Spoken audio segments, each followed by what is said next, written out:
Miss Parker, your account has been flagged due to non-payment on a $38,000 personal loan, the woman on the phone said as casually as if she were offering me fries. I blinked at the ceiling of my New York apartment, still in pajamas, heart pounding. I'm sorry, what loan? I sat up. The late morning sun filtered through my half-drawn curtains, warming the tiny living room I'd been so proud to rent on my own. My fingers clenched around the phone. I hadn't taken out any loan. I hadn't borrowed anything. That's when the woman added the next sentence that shattered everything. It was taken out 6 months ago, under your name. Signed by Robert Parker. My father. My name is Alyssa Parker, I'm 27, and until that phone call, I still believed, deep down, that my father could change. I was wrong.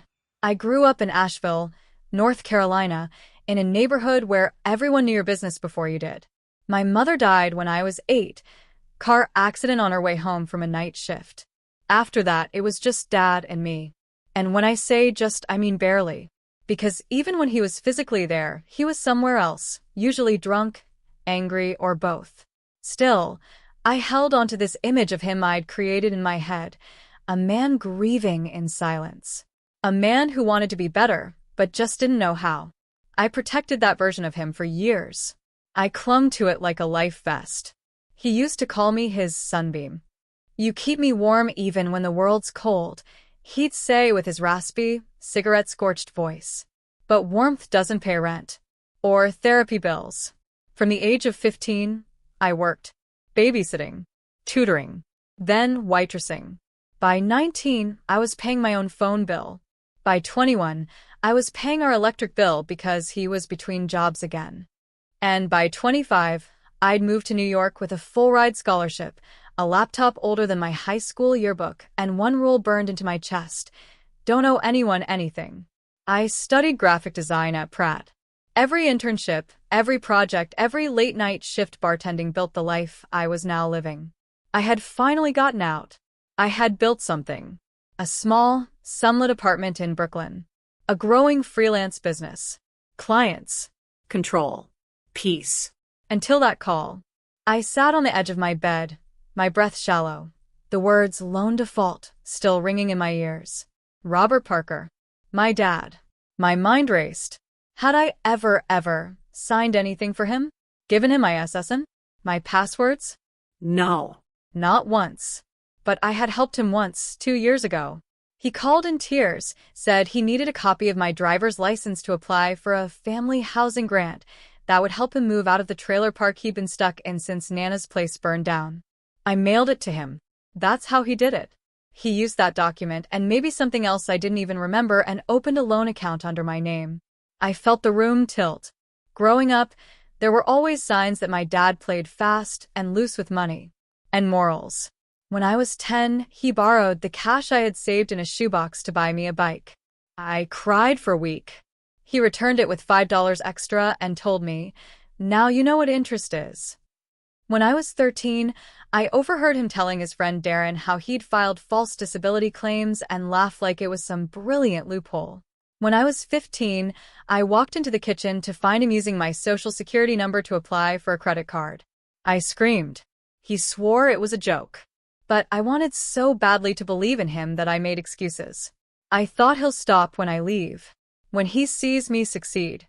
When he realizes I'm not the little girl who believes everything he says. But I was still her. Still the girl who sent him my license. Who mailed him grocery gift cards. Who answered every call with a hopeful, "Hey, Dad." I needed air. I stumbled out of the apartment and onto the sidewalk. The city buzzed around me, unbothered. It was Amelia, my best friend and roommate from college, who picked up on the second ring. "What happened?" she asked. I told her everything. The phone call. The loan. My dad's name. The creeping sense of betrayal unspooling in my chest like a pulled thread. Amelia didn't say, "I told you so," even though she'd warned me about him more times than I could count. Instead, she said softly, "You have to protect yourself now. For real." That night, I pulled out a journal I hadn't opened in months. The first page was a list I'd written at 20, things I will never let anyone do again. 1. Use my kindness as currency. 2. Take credit for my work. 3. Make me feel guilty for choosing myself. 4. Use my name to escape their consequences. He'd just broken all 4.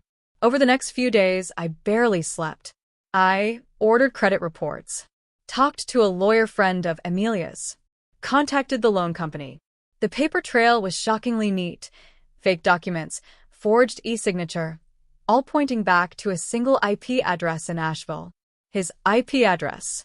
I kept whispering to myself, he couldn't, but he did.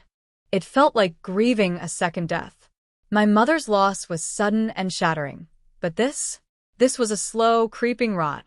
A betrayal that had been building like rust behind a wall I didn't want to tear down. Flashback. I'm 16, standing in the kitchen of our old creaky rental house. He's drinking coffee, eyes sunken. You're gonna go far, LYSS, he said, tapping my forehead. Smart girl. Smarter than your old man. I'd smiled. Then why don't you let me help you budget? He laughed, long and sharp. Some of us just ain't built for structure. You go to your numbers and charts. I'll do me.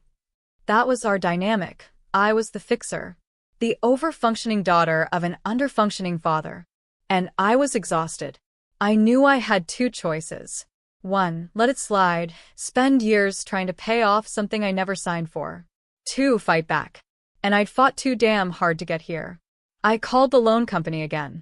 Gave them the proof. They said it would take time to investigate. In the meantime, the debt was still attached to my credit. I couldn't breathe. I couldn't work. Every time I opened my laptop, my hand shook. Until one afternoon, Emilia walked in with a cup of peppermint tea and said, "You know what you have to do, right?" I nodded. I had to freeze the account. All of them. It wasn't just the fraud that hurt. It was the why. Why would someone who called me his sunbeam drag me into this kind of storm? I kept remembering things. How he'd asked about my routing number, just in case. How he'd once joked, "If you ever strike it rich, don't forget your old man." How he said he'd started looking into credit hacks when his job at the mechanic shop dried up. It was never a joke. It was a preview. I called Nana Jean his mother, my grandmother, one of the only people I trusted from that side of the family. She lived in Florida now. I hadn't spoken to her in a while. When I told her everything, she sighed heavily. Oh, baby. I hoped he'd grown out of that. But I guess not. She didn't defend him. She didn't deny it. She just said, he's always been a drowning man. And drowning people will grab whoever's closest. That hit hard. She paused, then said, "You know what your mama would say if she was still around?" What? Stop swimming back to people who would let you drown. That was the night I made the decision. Not just to freeze the accounts, but to freeze the cycle. I wouldn't let guilt be louder than my self-respect anymore. I didn't sleep the night. I decided to freeze everything.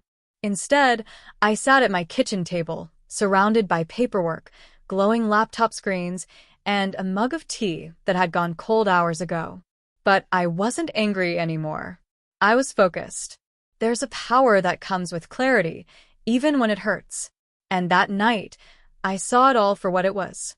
Not an accident, not a mistake, but a choice, a deliberate, calculated move by someone who knew exactly what they were doing. And now, it was my turn to make mine. The first thing I did was contact Amanda Lee, the lawyer Emilia had connected me with. A razor-sharp woman who didn't waste words or energy. "I've seen this 100 times, she said as she scanned the PDFs I'd sent. Family members using stolen identity isn't just illegal, it's personal. But we're going to make it expensive." She walked me through every step. Filing a police report. Filing a fraud affidavit with the loan provider. And finally, getting a court-ordered asset freeze tied to the loan originator's IP address and digital signature. Since the application had originated from my father's home network, and he'd used my name without consent, we had a case. A strong one. The next part wasn't legal. It was personal. I reached out to Wells Union Bank, where my dad had his joint account with his girlfriend. Since I'd been listed as a financial co-signer years ago, back when he needed help cashing a work check and begged me to just add your name for a week. I technically had authority to lock down access. I submitted the freeze request on that joint account. By noon the next day, the funds in that account, $5,203.67, were officially frozen. I wasn't doing this for revenge. Not exactly. I was doing it because I needed to prove something to myself. That I wasn't that 16-year-old girl anymore, crying quietly in her room because her father had taken the last $20 from her drawer. That I wasn't the 20-year-old college student who skipped meals so he could keep his lights on. That I wasn't the daughter begging for scraps of honesty from a man who lied with his straight face. I wasn't her anymore. 3 days later, I boarded a bus to Asheville. I could have called. I could have emailed. But I needed him to see me, really see me, when I showed him what I'd done. And I needed to see his face when the illusion of control slipped through his fingers. The drive was long and silent. I didn't tell Amelia I was going. Didn't tell Nana Jean either. This was something I had to do alone. His house was exactly like I remembered. Cracked siding, a crooked mailbox, a windshield made from beer caps jangling on the porch. He opened the door half asleep, wearing a tank top and stained sweats. "Alyssa," he blinked. "What the hell? This is a surprise." I stepped in without smiling. "I got a call last week," I said calmly. "From a loan office. About a $38,000 debt in my name." His eyes narrowed slightly, but his tone stayed even. "Loan? That's gotta be a mistake. You sure it's not a scam?" He turned toward the kitchen like he was getting coffee. Like this wasn't a nuclear bomb I'd just dropped in his living room. "I've got the documents," I said. I reached into my bag and pulled out a folder. He didn't turn around. "I don't need to see that, LYSS. I don't know what you think your signature's on it, Dad." He stopped. I laid the folder on the table and opened it, highlighted email trails, IP logs, the forged digital signature, the dates that matched up to the week he asked for my license. I didn't raise my voice. I didn't cry. I didn't beg for the truth. I let the evidence speak. For a long time, he didn't move. He just stared at the paperwork like it was written in another language. Finally, he chuckled softly. "That's what this is about. A little paperwork." "It's fraud," I said flatly. "It's theft. You used my identity to apply for a loan." He waved his hand like he was swatting a fly. "Come on, LYSS. It's not like I was out here buying yachts. I just needed a little help. I thought you'd understand. You always said we were in this together." "No, you said that. I just believed you." He scoffed. "You don't get it. Life's been hard on me. You go off to New York, live your big city life, forget where you came from." I didn't forget. I pulled out the second piece of paper, the bank freeze confirmation. "This," I said, placing it in front of him, "is what I did to protect myself. I froze the Wells Union account. You can't touch that money anymore." Now he turned. "What? Are you kidding me?" His voice was sharp, suddenly loud. "That's my money. What gives you the right?" "What gave you the right?" He stared at me, mouth slightly open. I could see it then, panic behind his eyes. The realization that the person standing in front of him wasn't the daughter he could manipulate anymore. "This isn't revenge," I said quietly. "This is a boundary. One you taught me never to set. But I've learned." He tried guilt next. "I raised you, Alyssa. I kept a roof over your head. I did my best after your mom died." "You raised me to survive you," I said. "And I did." He sat down slowly, suddenly deflated. I watched the fight leave his shoulders. "Jesus," he muttered. "You really did this?" I nodded. "I filed the fraud case. I'm working with legal aid. I'll be cleared. But you'll be liable for the loan. And if you ever try something like this again, I'll press full charges." He looked at the table. "You really gonna treat your own father like this?" I picked up the folder and stood. "No. I'm treating the man who stole from me like this." I walked out of that house lighter. Not because I'd won, but because I had stopped losing. I didn't need him to apologize. I didn't need him to understand. All I needed was to reclaim my name. The fallout didn't wait. The moment I got back to New York, My phone started buzzing. Missed calls. Voicemails. Not from Dad, but from people around him. First was Deborah, his girlfriend of 3 years, the one who always called me sweetie and smiled too wide at Thanksgiving. Voicemail. Hey Alyssa, I don't know what's going on between you and your dad, but freezing the account? That's real extreme. You know he's struggling. I'm sure this is a misunderstanding. Be the bigger person, honey. Be the bigger person. The line every manipulator trains their orbit to use.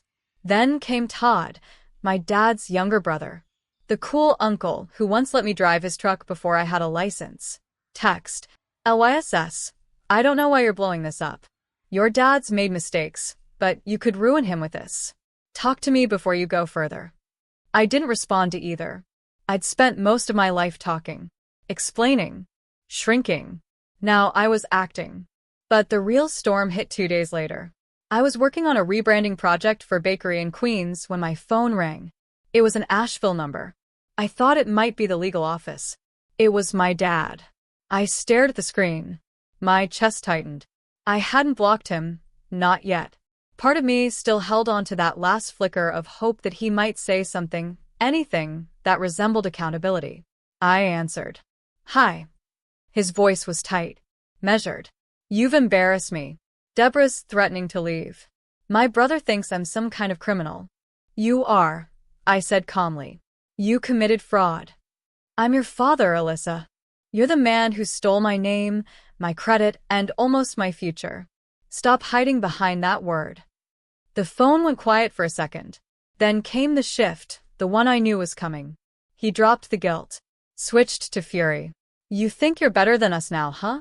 You make a little money, live in some fancy apartment, and suddenly you think you're judge and jury? You owe me. That last part, you owe me, wasn't new. He'd said it before. When I didn't send money. When I moved out. When I stopped calling back. You owe me. And for years I believed it. Because he raised me. Because he fed me. Because he stayed after Mom died. But I wasn't a kid anymore. I saw the trap now, love as leverage. Help as currency. You chose to be my father, I said slowly. That's not a debt. And it doesn't buy you a blank check. He hung up. The silence afterward wasn't peace. It was a storm circling, looking for a new way in. I didn't have to wait long. 3 days later, Amelia met me at a coffee shop in Williamsburg. I knew from her face that she was about to say something hard. I got a DM, she said, sliding her phone across the table. From Deborah. It read, Hey, you're friends with Alyssa, right? I think she's not telling you the whole story. She offered to co-sign that loan. Your girl's playing victim now because she doesn't want to deal with the consequences. Just thought you should know. My chest burned. It was textbook. Gaslight. Smear. Undermine. I exhaled. Of course. They're trying to make it look like I agreed. Amelia looked at me. You okay? I sipped my coffee. Not surprised. Just disappointed. She nodded. Want me to respond? No. Let them stew in it. Truth doesn't need a PR team. But that wasn't the end of it. My credit score still hadn't recovered. The loan company's fraud department was moving slower than I'd hoped. Meanwhile, collection notices kept coming. They weren't legally enforceable anymore, but the weight of them still landed like bricks. And, worst of all, my job offer from a design firm in Soho got delayed. The HR rep was polite but firm. We ran a background credit check. There are a few flags. Once those are cleared, we'd love to move forward. I was furious, not just at the system, but at him. His lie was still poisoning my life, even after I tried to cut him out. I decided to call Nana Jean. She was the one person in the family who hadn't taken his side. The only one who'd ever told me the truth without twisting it. She listened quietly while I vented, then said, Sometimes the people who owe the most act like they gave the most. Your daddy's been doing that since he was a teenager. I just wanted to stop. The calls. The guilt. The lies. I feel like I'm constantly proving I didn't do anything wrong. You don't need to prove it, she said. You already know it. Then she paused. But I'll tell you something else. Your cousin Marla? She went through something real similar with her ex-identity fraud. You should talk to her. Marla was a godsend. She walked me through what she did. Filing a motion for identity restoration, getting a certified declaration of innocence, and submitting a cease and desist for family harassment. She even helped me draft a letter. To whom it may concern. I, Alyssa Parker, was not a consenting party in the loan application dated XX. This matter is currently under investigation for identity fraud. Continued contact regarding this account is considered harassment and will be reported. AP. I sent it to the loan office. To my uncle. To Deborah. The calls stopped. But the final confrontation came in the most unexpected way. It was late, around 11 p.m. I was folding laundry, watching old friends' reruns, when I got a FaceTime request from my father. I almost declined it, but something in me needed to see him one last time. I answered. He looked older, thinner. His eyes were red, like he'd been crying. I lost everything, he said quietly. Deborah moved out. The bank account's still frozen. My credit's wrecked. I can't even rent a car. I said nothing. I didn't think it'd go this far. You didn't think I would go this far, I said. You thought I'd roll over like always. Silence. Then, I didn't know you'd hate me this much. I don't hate you, I said. But I don't trust you. And I'm done sacrificing my life to protect someone who wouldn't hesitate to burn it down. He looked like he wanted to argue. To cry. To beg. Instead, he just nodded slowly and hung up. I sat in the quiet afterward, heart pounding. It wasn't victory, but it was closure. It had been 3 weeks since I found out.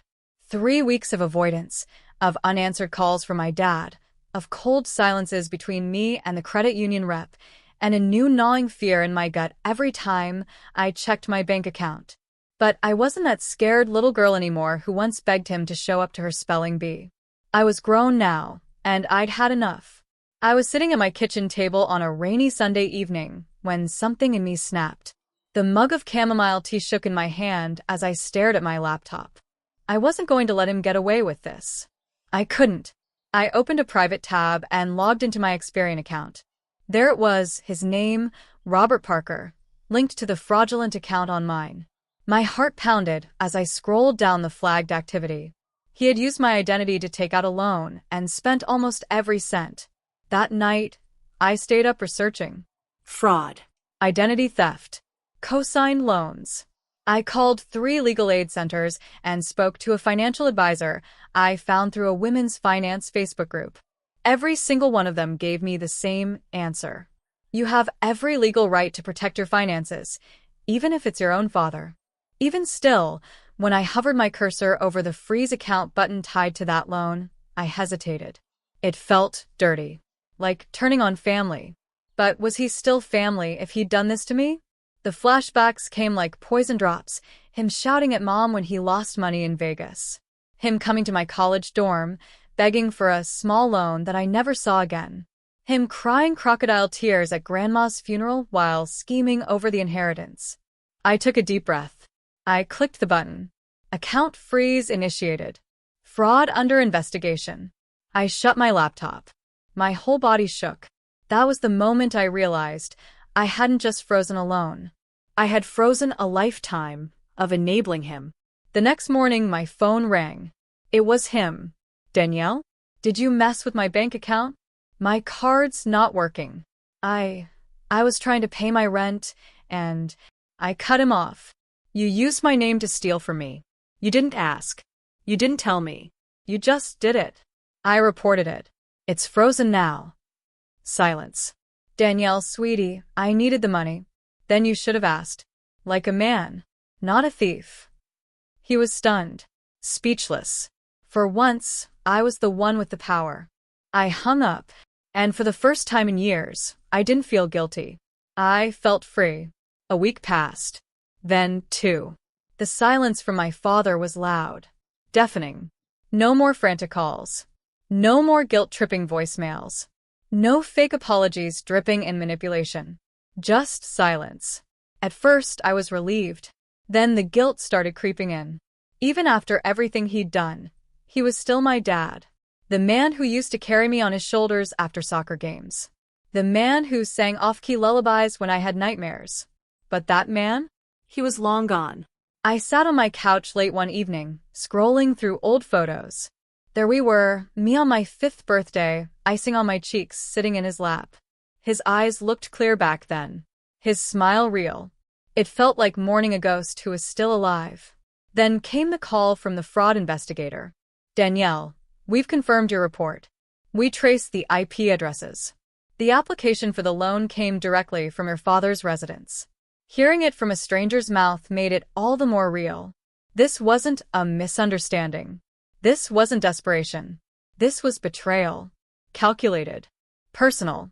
I didn't cry. Not this time. I felt hollow, like part of me had snapped in half and would never fit back together. That night, my aunt, his sister, called. He's staying at a friend's place. Said he's practically homeless. Said you ruined him. I stayed quiet. He's your father, Danielle. Family messes up. But you can't just cut him off like this. I finally spoke. He cut me off first. Not with words, but with every lie, every dollar he stole, every time he chose himself over me. There was a long pause. I just don't want you to regret anything. I didn't answer. Because the truth was I already did. I regretted trusting him. I regretted giving him chance after chance. But I didn't regret standing up for myself. And that distinction? That was the beginning of my healing. The hardest part wasn't freezing the account. It wasn't filling out the fraud report. It wasn't even hearing the words, "Yes, it was your dad who did this." No. The hardest part was accepting that someone who gave you life could choose to betray it. To finally understand that love and loyalty don't always walk hand in hand. I started therapy. At first, I thought I'd just cry the entire hour. But instead, I found myself talking, really talking, about the times he let me down as a kid. How he made promises he never kept. How he always managed to twist the narrative, make me feel like I owed him something for simply being his daughter.